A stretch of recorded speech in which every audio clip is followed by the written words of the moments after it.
Welcome to Accessibility Summer Camp 2024. This is pre-conference session 1, How to Make Your Web Content Accessible, presented by Melissa Foley, Senior UX Designer at Viget. We would like to acknowledge our gold sponsors, Innovative Educators, OpenLMS, and Verbit, and our silver sponsors, Packback, Simple Syllabus, Anthology, and Panopto. If you would like to talk about the conference on social media, please use the hashtag AccessibilityICT2024. And now for Melissa.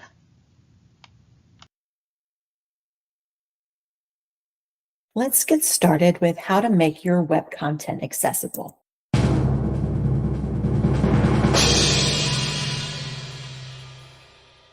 My name is Melissa Foley, and I'm a senior user experience designer at a digital agency called Viget.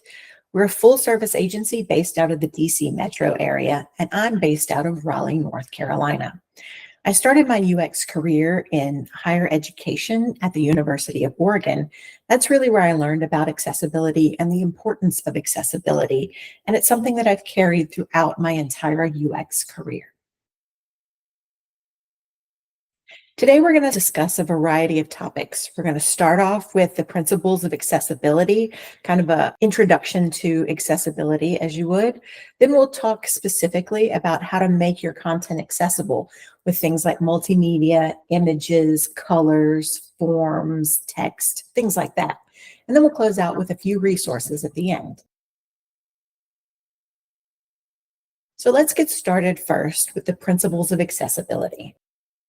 So what is accessibility anyway? The World Health Organization says, in the context of health experience, a disability is any restriction or lack of ability resulting from an impairment to perform an activity in a manner or within the range considered normal for a human being. So basically what that means is that disability is not actually a personal health condition. Instead, it's mismatched human interactions. It's where your body has a misfit relationship with the world, a disharmony that runs both ways, from your body to the world and back again. Now let's discuss digital accessibility specifically. Digital accessibility is a set of standards, practices, and approaches by which we design and build digital experiences open to everyone. Just a note on language. Disability for many is a matter of identity. The language of disability and the community is deeply personal and changes over time, and preferences may vary from person to person. So please be aware of the language that you use whenever you're discussing disabilities. You may often see accessibility abbreviated A11Y. A11Y is actually a numeronome. That's when the letters from the first letter and the last letter are removed, and a number replaces the number of letters that have been removed. So in this case, A, 11 letters, Y give you accessibility. It's also great to notice that A11Y looks a lot like ally. So it's great to have those accessibility allies out there. Let's discuss a little bit about why accessibility matters. 26% of adults living in the United States, that's more than 1 in 4, lives with a disability. That totals more than 61 million people. And when you add in consumers who have an emotional connection to someone with a disability, be that friends or family members, that number goes up to 73% of people are affected by someone with a disability. So when we discuss accessibility, inclusive design is not just for people with disabilities. It actually makes products better for everyone. But if you make your product inaccessible, it can be a non-starter for anyone with a disability, and they'd be unable to use it at all. So what does that look like in practice? Think about curb cuts, those ramps that go from a sidewalk down to the street level. Those were first installed in Kalamazoo, Michigan in the 1940s as a pilot project to aid employment of veterans with disabilities. And now they're mandated in the United States by the Americans with Disabilities Act. But curb cuts went way beyond just helping veterans with disabilities. In addition to helping people in wheelchairs, Curb cuts are also beneficial for new parents who are pushing strollers, for people who are on bicycles or skateboarders, anyone who needs to step off from a sidewalk down to a curb. This can be a benefit for them. That's what's known as the curb cut effect. It's the phenomenon when a disability-friendly feature starts being used and appreciated by a larger group of people beyond who it was originally designed for. A fun fact, did you know that those dots you see in curb cuts aren't just for decoration, and they actually have a name and purpose? They're called tenji blocks. Tenji is the Japanese word for braille. There are two basic types of tenji blocks, warning blocks and directional blocks. Warning blocks are the things like the dots that you see at the curb cut, or maybe some lines that you see when you're trying to get onto a subway platform or a train platform. They inform people that there is a change in the walking surface or that there's a possible hazard. Basically, if you're walking along with a cane, those tenji blocks will catch the cane and warn you that there's something coming up and that you should be aware of those changes. Now, directional blocks guide a user along a specific route. They're laid out in dashes with spaces between them so that a cane user can put their cane in between the blocks and follow it along the direction that they're meant to go. Now, by ensuring you meet accessibility guidelines for the most severe permanent disabilities, you also ensure accessibility for everyone. So what exactly are the forms of disability? The first thing you should know is that not all disabilities are obvious. Disability also lies along a spectrum that Microsoft calls the persona spectrum. Disability should not be measured just in the most absolutes, not just the severity of a permanent disability. It should also take into account less permanent disabilities like temporary or situational disabilities as well. Some examples of situational disabilities include driving while there's some sun glare, holding your baby if you're a new parent, being in a noisy environment like a bartender, or being in a new country with a heavy accent that people have trouble understanding. Some examples of temporary disabilities include having cataracts and having difficulty seeing, having a broken arm and being unable to use it for a period of time, having an ear infection and having trouble hearing, or having laryngitis and having trouble speaking. And some examples of permanent disabilities include being blind or colorblind, missing a limb, being deaf or hard of hearing, or having autism and being nonverbal. Whenever possible, you should always use research and conduct user testing intentionally with people with a variety of disabilities. No amount of accessibility testing can ever replace real-world users. Now let's get into some of the accessibility standards. The World Wide Web Consortium's Web Accessibility Initiative originally developed the Web Content Accessibility Guidelines, or WCAG for short. The first set of these guidelines, WCAG 1.0, was released in May 1999. The guidelines were updated to WCAG 2.0 in December 2008 and to WCAG 2.1 in June of 2018. The current standard, WCAG 2.2, was released in October of last year, so they're still relatively new. WCAG 3.0 is already in development, but is still probably a few years away. A fun note, with WCAG 3.0, the acronym for WCAG will actually change. WCAG will no longer stand for the Web Content Accessibility Guidelines. It will actually change over to the WC3 Accessibility Guidelines, to encompass a broader scope beyond just content and beyond just the web and into apps and other digital spaces. There are 4 principles of accessibility that spell out the acronym POUR.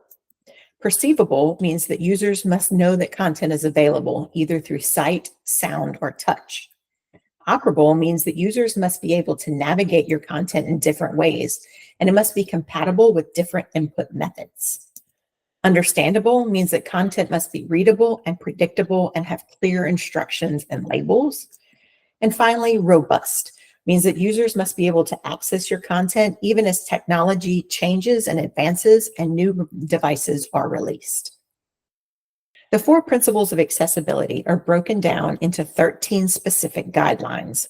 And in those guidelines, there are 3 levels of success criteria, known as level A, level AA, and level AAA.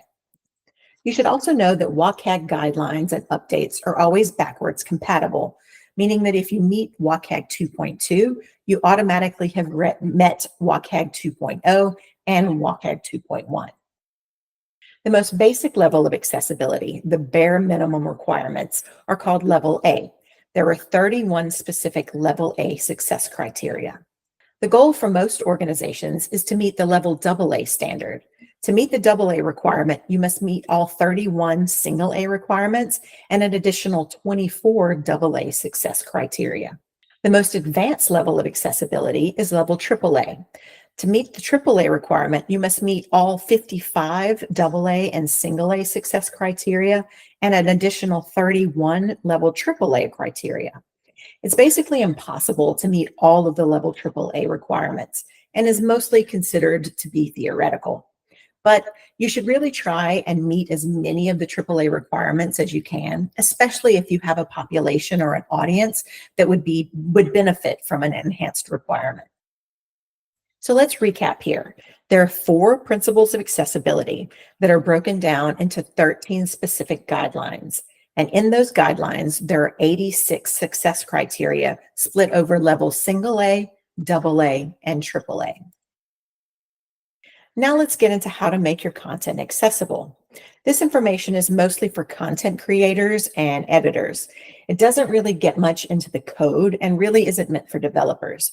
They have their own things that they need to worry about regarding accessibility. We'll start off with multimedia. You should always start by providing captions for your videos. To meet the AA requirement, you should have captions on all pre-recorded and live videos. You'll need sign language interpretation to meet the AAA standard. When I say captions, I'm talking about the transcription of dialogue being spoken on screen. There are 3 basic types, but what I'm talking about specifically are closed captions. These are captions that can be turned on and off by the user as they need. Open captions are always shown and can't be turned off. And the third type are subtitles, which are a different type of captioning. They are a translation of dialogue for viewers who don't understand the language being spoken. So although they usually get grouped together, they're a little bit different than basic captions. While most people realize that they probably need captions for their videos, what they don't realize is they probably also need audio descriptions. Audio descriptions are narrations that provide information about key visual elements in a video. These requirements are the same as for captions. To meet the AA standard requires audio descriptions for all live and pre-recorded video. To meet the AAA standard, you'll need to include extended audio descriptions, where the video may stop while additional audio descriptions are added. To best understand the value of audio description, let's listen to these 2 trailers from Frozen. I want you to close your eyes as we go through this exercise. I'm going to play you the first clip without an audio description and the second clip with one, so you can actually hear the difference.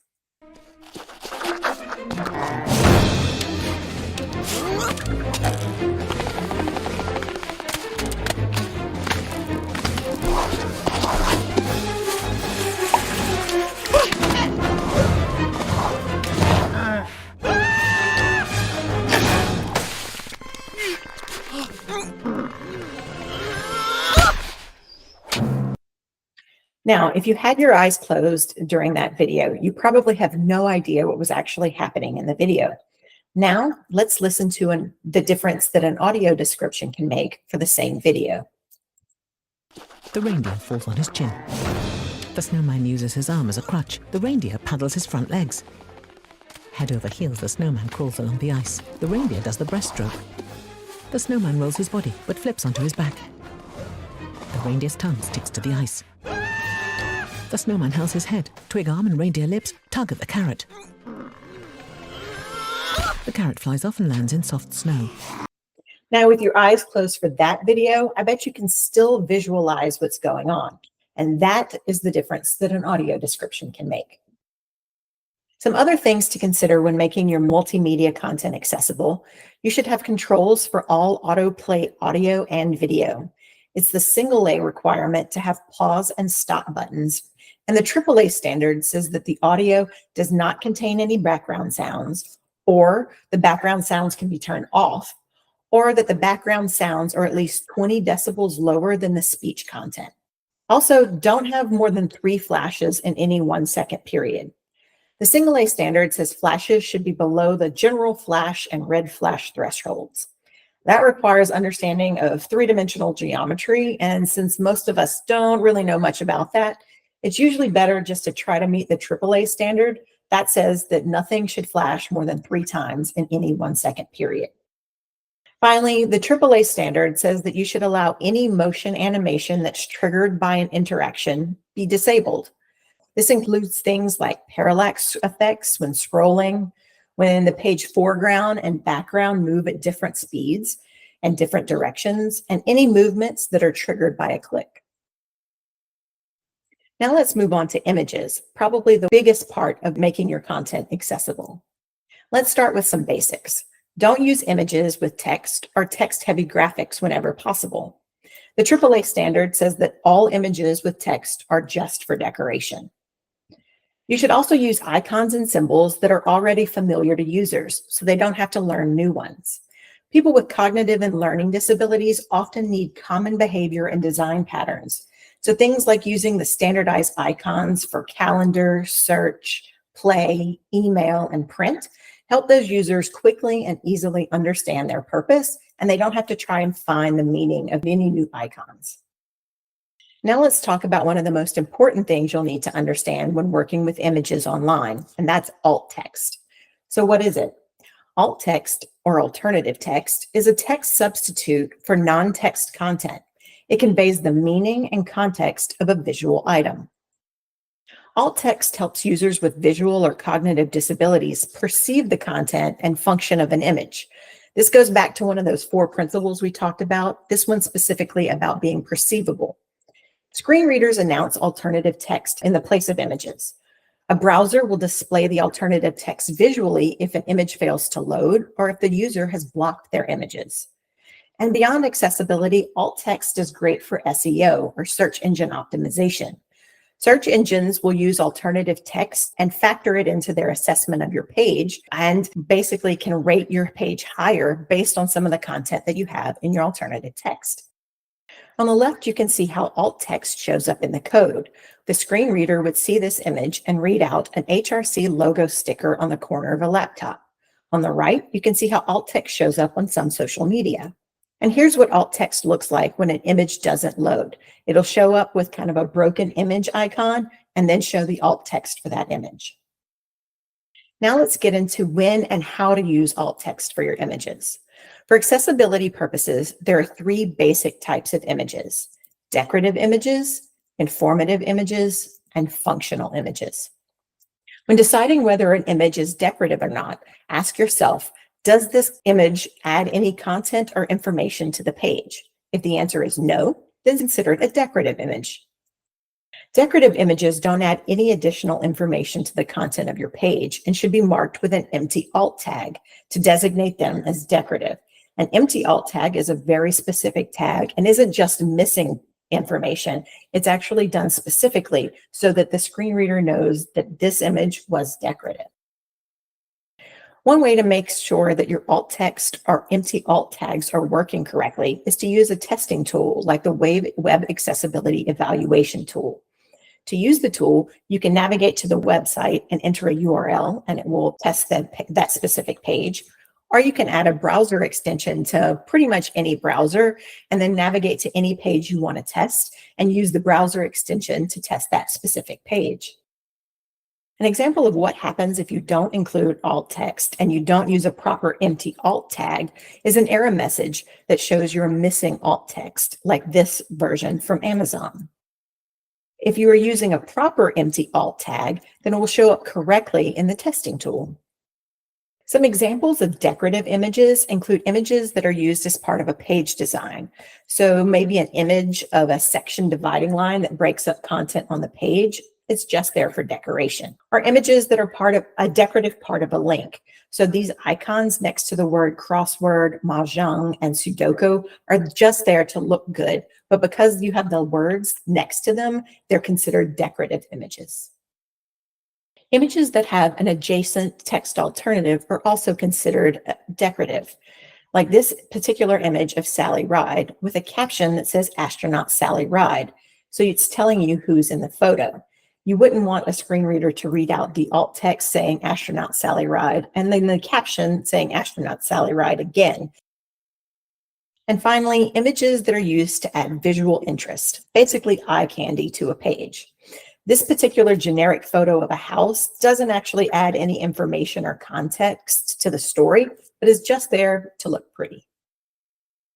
Now let's move on to informative images. If you think back to the question we asked about decorative images, if you ask that question again, does this image add any context or information to the page? And your answer is yes this time, then that makes it an informative image. Alt text for an informative image should convey the meaning or information that the image is adding. That may not be a literal description of the image. We'll discuss that a little bit more in a few minutes. Some examples of informative images can include images that are used to label other information, like this icon of a telephone next to the telephone number is being used to indicate that the information that follows is a telephone number. So you can use the alt text telephone number.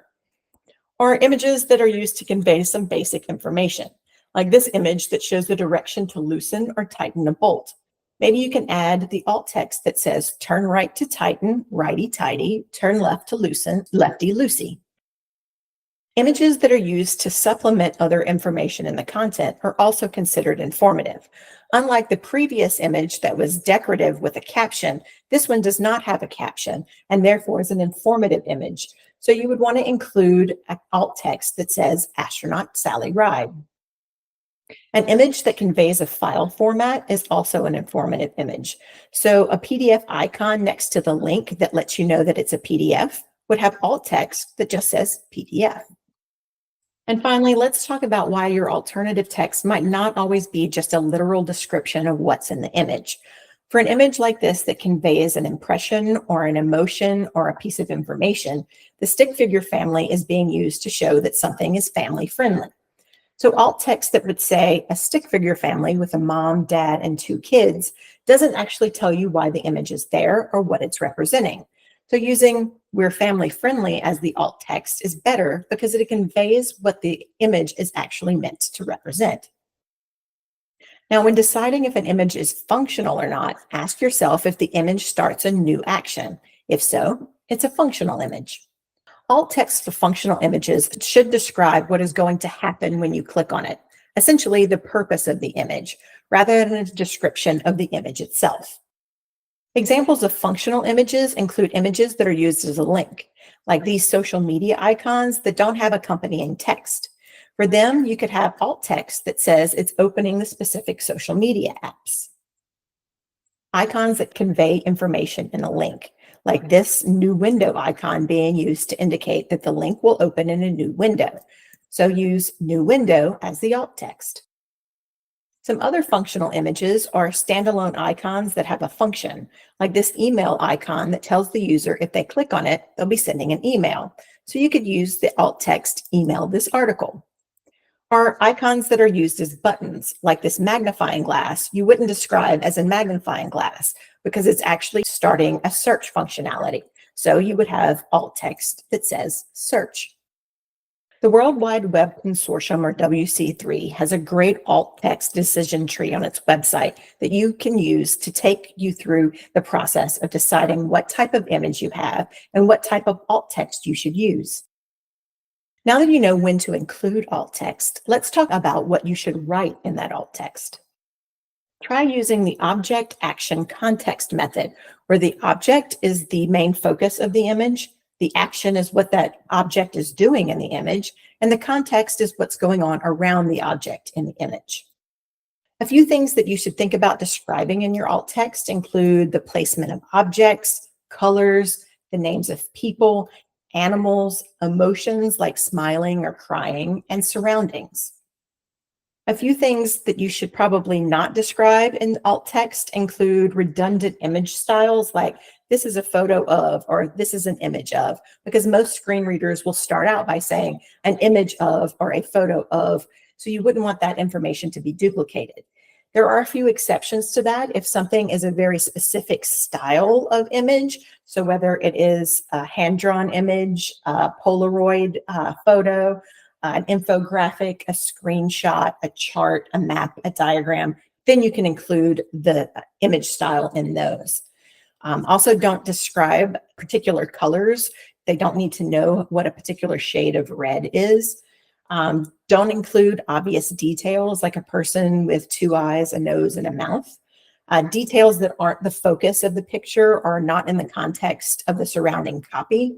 And never be overly poetic or detailed in your description. It's really just information to help people understand what was in the image as part of the context of a story. You should always be careful about how you describe people in your alt text.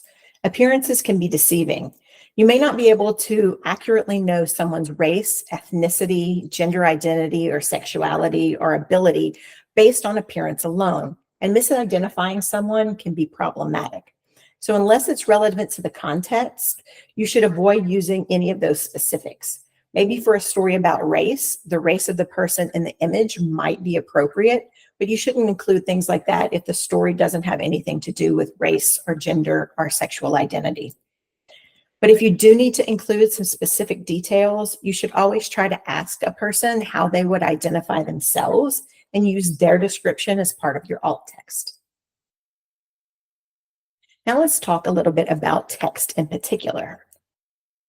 Whether someone has a cognitive or learning disability, has low vision or uses assistive technology, is not fluent in English, maybe they're stressed or anxious, they have to talk to a doctor, they have a medical crisis, they have to talk to the IRS, or maybe they're just plain busy. Making your text easier to read helps everyone. Because no matter what your education level, whether you're a rocket scientist, a surgeon, a genius, the president of Harvard, no one likes to read above the 12th grade level. Use simple, clear, and plain language. People often think that using easier words and shorter sentences and paragraphs feel like they're dumbing down their content. But in reality, most people think you're actually more intelligent when you use smaller words because you're able to actually know a specific word. And instead of using the big word, you can describe it in a way that everyone can understand. So you don't really need those big words and long paragraphs to be informative. The AAA standard says that the reading level should not be above the lower secondary level. That means the 7th or 8th grade. And it's not just an accessibility guideline. Using plain language is actually the law for government agencies. The Plain Writing Act of 2010 requires federal agencies use clear communication that the public can use and understand. Let's talk about some ways that you can improve readability and make your text more accessible. First, you should average 1 to 2 sentences per paragraph. 42 words is the average paragraph length that people are comfortable reading. You should also average about 14 words per sentence. At 14 words, the reading comprehension of that sentence is around 90%. For each additional word you add, comprehension decreases. So a 43-word sentence has a 10% comprehension rate. And if you look at your writing, I'll bet you're much closer to those 43 words per sentence than you are to 14. But I will advise, don't make every sentence 14 words because it starts getting repetitive and sounds boring when you're reading it. You should also average under 2 syllables per word. Words with 3 or more syllables are considered harder to read. But if you have to use a longer word, try surrounding it with shorter words or putting in a shorter sentence or a shorter paragraph. Why use long words when smaller words can say the same thing? So instead of using a word like utilize, just say use. Instead of saying purchase, try buy. Instead of saying obtain, use get. And instead of saying terminate, just say end. So how do you actually test the reading level and know what reading level your writing is at? In Microsoft Word, you can use the Flesch-Kincaid grade level score tool that's built into the program. Or you can check out a variety of free online readability checkers I prefer using story tools where you can copy and paste specific paragraphs of copy into the tool, and it'll give you all of the readability stats, including how many syllables per word, how many words per paragraph, how many sentences per paragraph. You can also use something like WebFX, where you can copy and paste a whole URL, and it'll tell you the readability of an entire page. I'll leave you with this about readability in text. The Gettysburg Address has 271 words. More than 75% of those words are only one syllable, and only 6% of the words have more than two syllables. It averages only 1.3 syllables per word and is written at the 10th grade level. And I'm going to guess no one ever accused Abraham Lincoln of dumbing down the Gettysburg Address.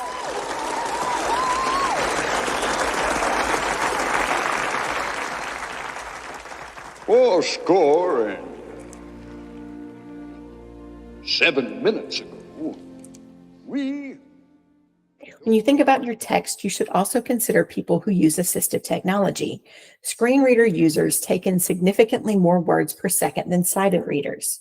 The average reading time for a sighted reader is 10 to 12 syllables per second. For a screen reader user, it's actually 35 syllables per second because they're often listening to words at 2 or 3 times normal speed. So because they're taking in a lot of information at a much higher rate, having that information be quick and easy to understand is critical for them. You should also never use the terms on the right or on the left when describing pieces of content, because a screen reader only reads from top to bottom. So for them, there is no right or left. This is also a really helpful tool and tip in general. Because of responsive design, something that may be on the right or left on a desktop or laptop may actually be on the top or bottom on a mobile device or a tablet. So it's best just to avoid using the terms on the right or on the left in general. You don't need to add alt text to emojis. They're much more like text than they are images and are actually read out based on the name that corresponds to their Unicode code. Don't assume your users will understand emojis that may have taken on new meaning, like certain fruits and vegetables. And you should always check Emojipedia or some other kind of emoji listing to find the actual names of the emojis that you're using, because that's what's going to be read out by the screen reader. And oftentimes, emojis look very similar, but can have very different names. Like this list of faces with water droplets as part of them have some very different meanings. So the first is a face with tears of joy. The second is a smiling face with a tear. The third one is a sad but relieved face. Then we have a crying face and a loudly crying face. Then we get into the ones with sweat, grinning face with sweat, anxious face with sweat, downcast face with sweat, and we close out with sleepy face, which for some reason also has a water droplet. Avoid or explain technical terms. The AAA standard says that you shouldn't use any unusual words unless they are explained. Avoiding unusual words also helps with pronunciation. Simple words are less likely to be mispronounced by a screen reader, or by Siri or Alexa, or while you're dictating or listening to text over your phone while you're driving. Spell out the meaning of acronyms. You should also try to use periods when letters of an acronym should be read out individually. So things like USA or FBI, so that a screen reader won't try to read it like a word, something like NASA. Like using periods for acronyms, use Pascal case or camel case in your hashtags so that a screen reader knows how to divide up the words. Pascal case is when the first letter of every word is capitalized. Camel case is when the first letter of the first word is lowercase, but the first letter of every other word is uppercase. You should never justify your copy, meaning it's aligned to both the left and the right margins, something you see often in books. That's a AAA standard. And when thinking about how your text looks, the AAA standard for visual presentation says that the width of your copy should be no more than 80 characters. And 80 characters is a really small amount, so it's something you should really think about when you're designing the layout of your text. Use headings to organize your content into sections. That's the AAA standard for section headings. Think of them like a table of contents or an outline for your page. Each heading level is a subsection of the heading level above it. So an H2 is a subsection of an H1, and an H3 is a subsection of an H2. Screen readers let users skip through headings to get to the information that they want without having to read an entire page to find a very specific piece of information. WebAIM asked how screen reader users preferred to find information on a long page, and almost 70% of those people said that they use headings. So organizing your content using headings is one of the easiest ways that you can do to make your content more accessible. And beyond just accessibility, headings are great for readability and usability as well. Just like how a screen reader user can skip through the headings to find the content they need, a sighted user can use headings to skim the content and go directly to the information that they want. The level AA standard for headings and labels says you should make your heading text short and it should describe the content below it. When it comes to headings, always use correct heading structure. Headings range from that H1 that we talked about, which is usually the page title and you'll only have one on a page, down to an H6, which is actually the most detailed and specific content on a page. Assistive technology has special ways that they treat headings, so using them incorrectly can be problematic. So don't just use headings as a way to make your text larger, and don't just make your regular copy bold to make it look like a header. Beyond accessibility, headings are also great for SEO. Words that are used in your headings are obviously important, so search engines use them to learn about what's important on your page and rank them higher for searches using those words. You should always respect the heading hierarchy, meaning you should go down in order from an H1 to an H2 to an H3 and so on. Don't choose a heading by its size, but by its level in the context of the content. You also shouldn't skip heading levels, meaning you shouldn't start with an H3 if your content started with an H1 on the page, or go directly from an H2 to an H5. It's the same basic format as an outline. You wouldn't start your outline at Roman numeral 2, and you wouldn't skip over an A and B and just have a C as part of your outline. One way to understand a little bit more about heading structure is to think about geography. If your heading 1 is the world, then your heading 2s could be countries like the United States and Canada. Your heading 3s could be states or provinces like Oregon or British Columbia. And your heading 4s could be cities like Portland or Vancouver. If I was using a screen reader and just wanted information on Portland, I could start with the H2s and only hear the countries till I got to the United States. Then I could go through the list of states until I got to Oregon, and then I could listen to the cities in Oregon until I got to Portland. If you didn't have a screen reader and they weren't set up properly as headings, could you imagine having to listen to all of the countries, all of the cities, and all of the states and provinces in those countries, and then all of the cities and all of those states and provinces in all of those countries just to get to the one piece of content you were looking for? You should try to use lists if you have 3 or more items that are broken up by commas. And make sure that your bulleted or numbered lists are formatted properly as lists. Don't just use symbols and numbers. Screen readers won't know that those items are actually related. When lists are properly formatted, screen readers can tell a user that the items are in a list, how many items are in a list, if there are any sublists, and how many items might be in that list. That then allows the user to know whether or not they want to skip over the lists entirely or actually listen to all of the lists. Like many other things that we've talked about, lists are also great for usability. They draw the eye, and sighted users are more likely to read the content that's in a list than most other content on your page. So putting things in a list gets them seen and read. Like your headings, make the text in your links short and descriptive. The AAA standard says that users should be able to know the purpose of a link just by the text in the link alone.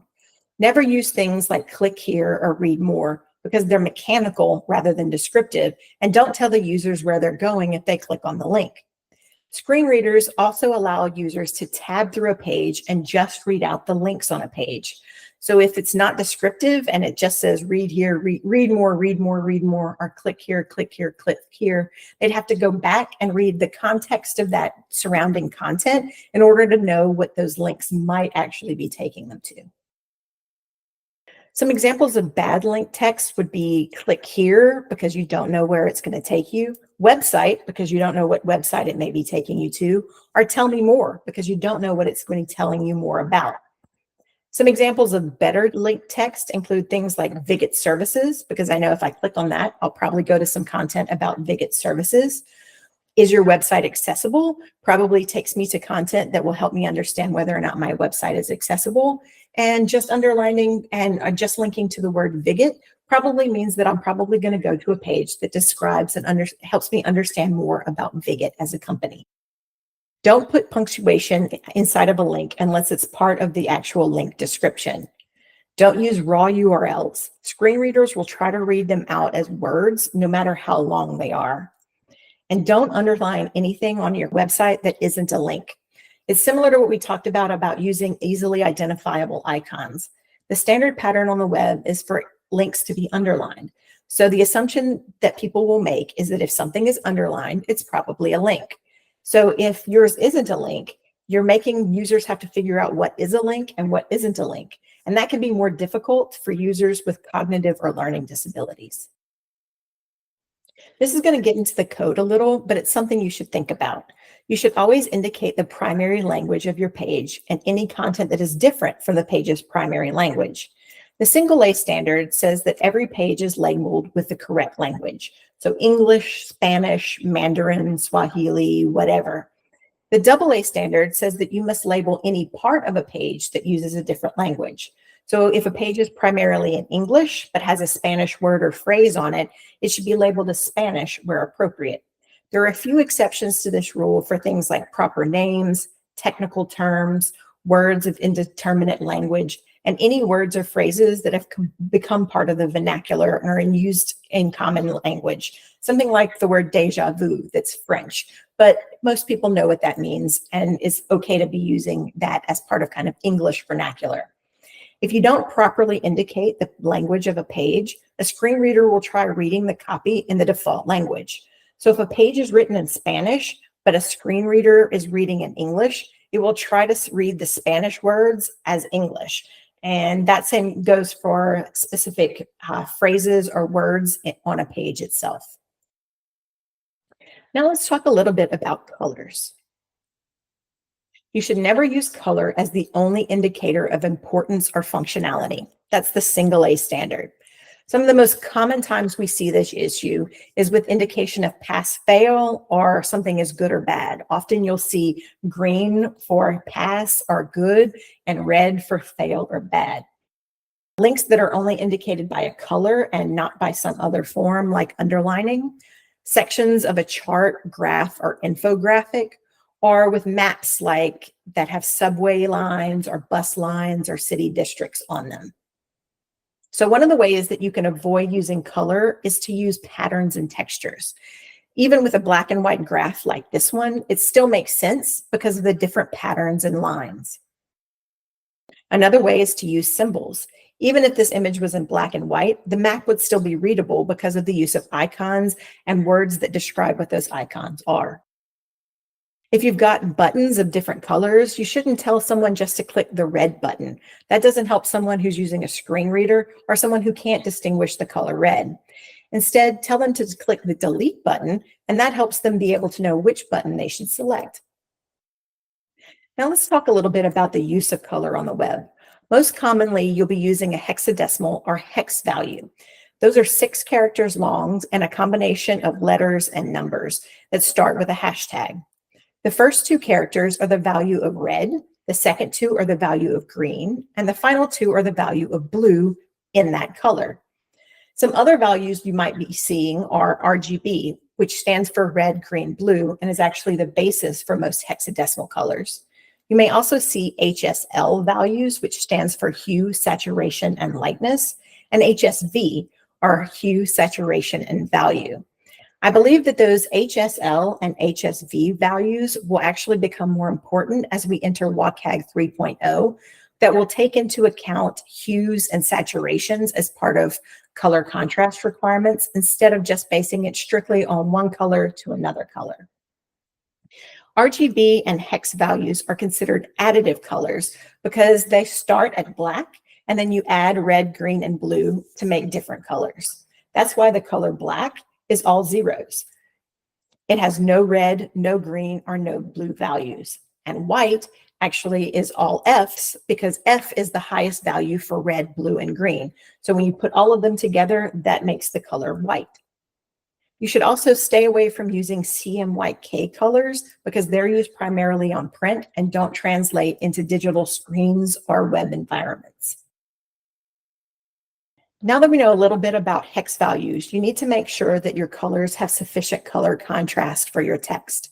The exceptions are for text that isn't visible, text that is purely decorative, text that's part of a component that's inactive, like a disabled button. We'll talk a little bit about that later because I don't know that that's something that you want to use, or text that's in a logo.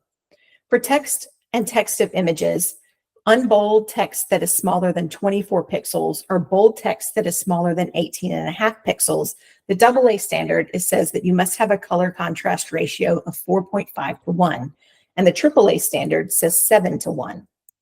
For larger text and images of text, so unbold text that's 24 pixels or larger, or bold text that is 18.5 pixels or larger, the AA standard says that the color contrast ratio must be 3.1, and the AAA standard says that the color contrast must be 4.5 to 1. So what do all these color contrast values mean? Determining color contrast is a science that involves the relative luminance of lighter and darker colors, with the highest value being 21 to 1, which is pure white on top of pure black. But if you're like me and you don't want to do the math, you can use something like a color contrast analyzer, like the CCA, that lets you enter hexadecimal values or lets you choose RGB values, HSL or HSV values, or it even has an eyedropper, so you can hover over parts of an image that may have text in it, and you can check the color contrast ratios for specific parts of an image itself. Or you can also use the WebAIM color contrast checker, where you just enter in the hex values for the two colors, your foreground color and your background color, and it'll tell you whether or not those pass. Yellow and orange are two of the hardest colors to pass for white backgrounds, having either white text with them or pairing them on top of a white background. As you can see, there's actually no yellow color that will ever pass color contrast. The lightest color of yellow that will pass is actually brown. And for orange, it's actually kind of a burnt orange.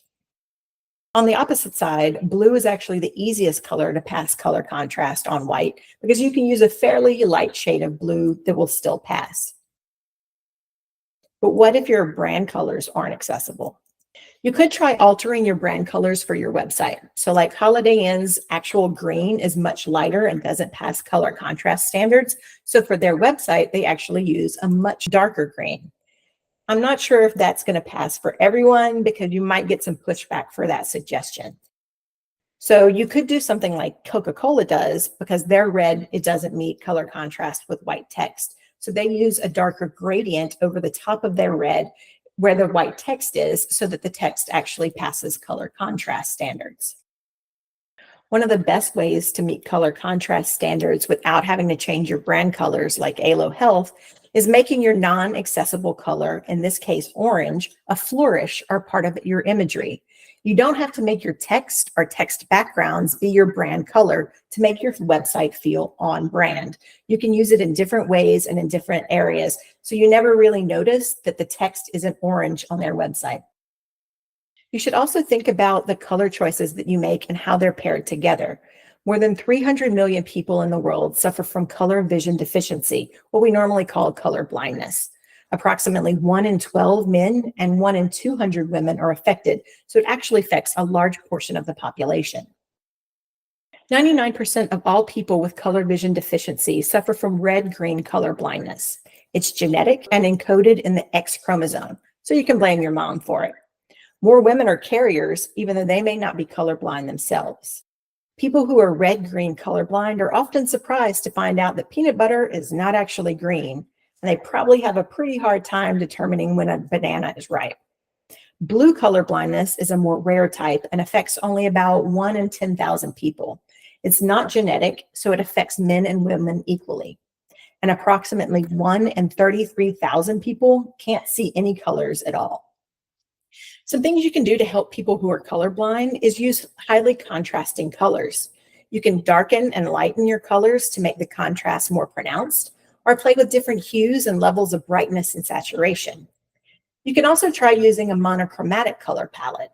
Color blindness doesn't affect the ability to distinguish between different shades of the same color, so you might want to try that. Finally, here are a few color combinations you might try and avoid. Pretty much red and green or black, green and almost every other color like red, blue, brown, gray, or black, light green and yellow because they're very similar, and blue with purple or gray. There are a few color combinations that you can try instead, things like blue and orange, blue and red, and blue and brown. Now let's talk a little bit about forms. You should start by making your forms short, logical, and easy to use. You shouldn't ask for information that you don't actually need. You should break up long forms into smaller sections so they don't feel quite as overwhelming, maybe into separate pages as well. If you do break them up into several pages, make sure to repeat overall instructions on every page so that a user won't have to go back to a previous page in order to remember what the instructions are. And finally, let users know where they are in the process of completing a form. You should also make sure that all your forms are keyboard accessible, so they should be able to tab to each space and be able to enter the information without using a mouse. You should also try to be more inclusive with your forms, so allowing the option for a preferred name in addition to a legal name, allowing options beyond male or female when asking for gender identity, and allowing the option to choose multiple races or ethnicities instead of just one. Some suggestions for your forms would be to avoid using multi-column forms. They're harder to follow, especially for screen readers. And you should try to let your users tab through an entire form before requiring them to enter data. Screen reader users often may explore an entire form to understand a little bit more about the form before they actually complete the data.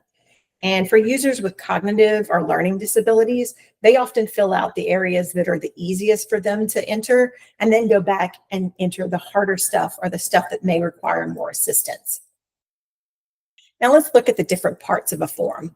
First, you have a label. That tells the user what information you need from them. Then you might have instructions. That tells you how they should enter that information.